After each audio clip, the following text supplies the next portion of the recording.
Now, this past week saw the inaugural Red Zone SA marketing lecture delivered by the chief executive of the Mediclinic Group, Danny Menkes, who spoke passionately about integrity and ethics in the brand-building discipline. Part of the event saw leading local marketers debating their unique challenges in a hard-pressed brand economy. Technology is driving this entire world economy. I mean, everybody's connected.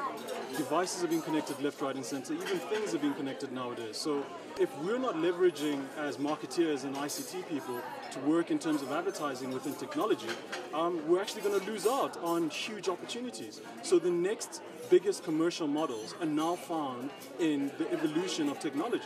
So all of these new innovative ways of dealing with the market, apps that are coming out and so forth, are all because of this evolution of the technology and this phenomenon of people interacting with it in a very different manner. So if marketeers are really going to leverage and grow their brand and leverage technology properly, they really need to start having sound strategies around technology and actually utilize the power of internet and apps and mobility a lot more. Innovation is at the forefront of what we want to do as a brand, and we've taken it beyond just our product to really bring it to a consumer experience. We want to make you better athlete, so technology has really enabled us to do that.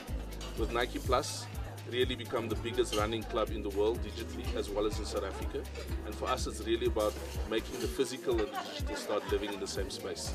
So on a daily basis you're setting yourself a running target, challenging yourself or your friends or your buddies or your cousin living in Australia. And the agency Space here in Johannesburg has thrown its weight behind a CSI project called the Original Material Awards. The awards, as you'll see, seek to uplift the youth of KwaZulu-Natal by giving them an opportunity to show off their artistic skills and disciplines of their choice. ETV will broadcast the winner's journey from the 2nd of November. All right, let's stay with broadcasting now. And for years, the sector has been engaged in discussions to move into a digital era with a view of releasing the much-needed spectrum. As a country, we have missed our own set of target switching on the digital signal with no clear policy insight. And it looks like we're going to miss the International Telecommunication Union switch-off target of 2015. Well, it's a complicated and technical question. Let's try to answer a little further. Let's go to Cape Town. Eric Kholwane is standing by to talk to us, Chairman of the Parliamentary Portfolio Committee on Communications. Welcome and thank you very much for joining us.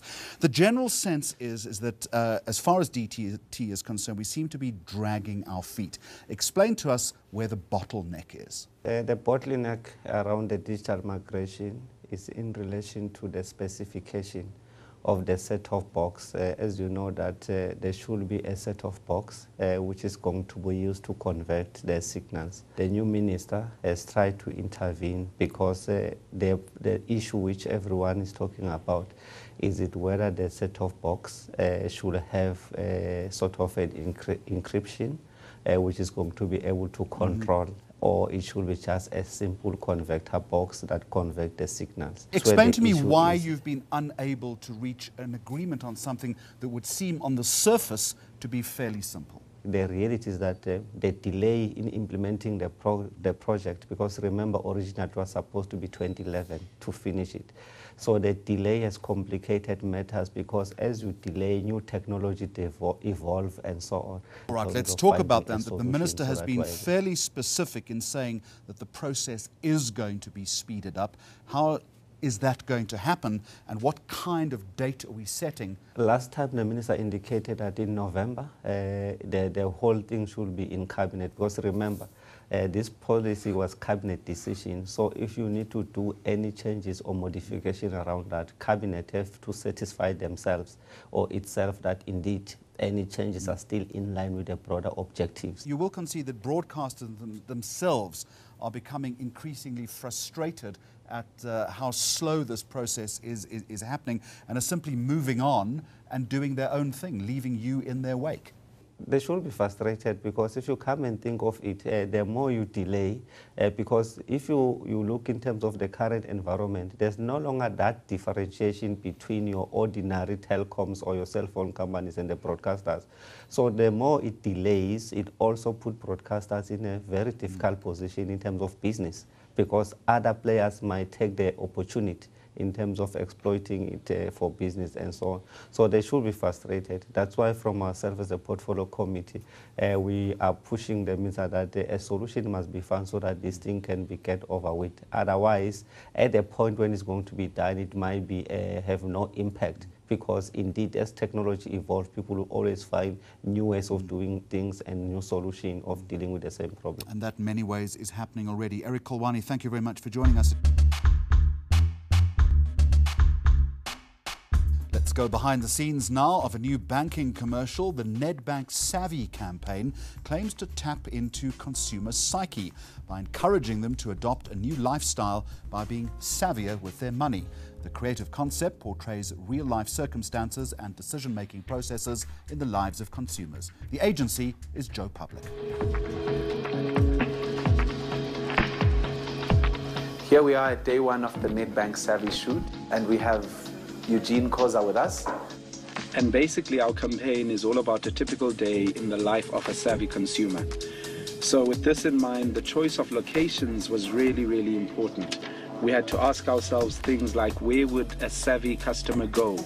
Where would he shop for savvy clothes? What kind of place would he rent or buy, etc.? And action.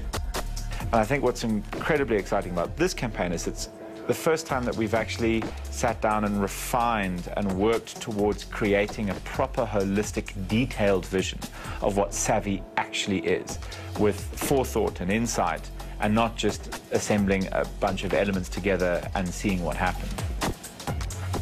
So to me, the core purpose of the campaign is to educate consumers on being savvy with their money.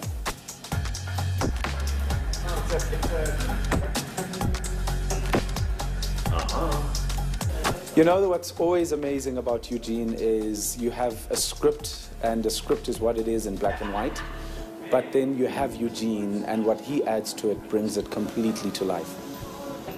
I mean, that's actually the interesting thing, is that he's not playing a role. He's playing himself, or playing a version of himself, obviously. And essentially, it makes your job amazing, because all you've got to do is go, oh, no, that one. That's amazing. Do that. Do that again. Do that more. I think the reason as an agency we went with Jonas because he did the first 2010 Savvy campaign. He knows Eugene very well. He knows how far to actually push him. And what we love about Jonas' treatment is that he really wanted to use light to make the ad feel more natural through using big windows, which actually led out into the outside world. Throughout the campaign, we see Eugene doing things that consumers would do, and he interacts with this voice being the voice of the bank. Eugene, remember, you have a savings account for rainy days like this. Having the actual person who's going to play the voice of reason be on set and speak into a microphone so that you could have this big booming voice. Exactly. Helped Eugene to really focus on something and believe that he was talking to a person who was giving him advice.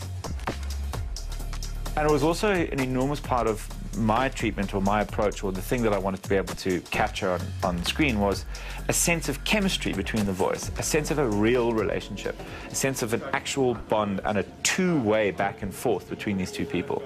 And I knew that I was never ever going to get that if we were just, you know, leaving gaps for the voice to pretend to speak and then do it all in post. Sounds like you're not sure better.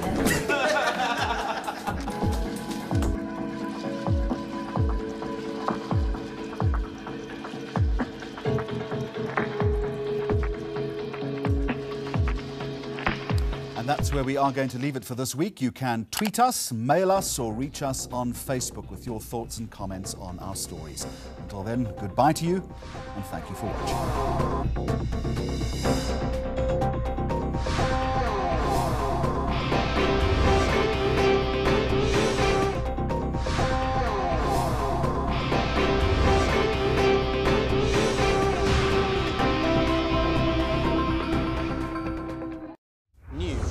that moves. ENCA.com.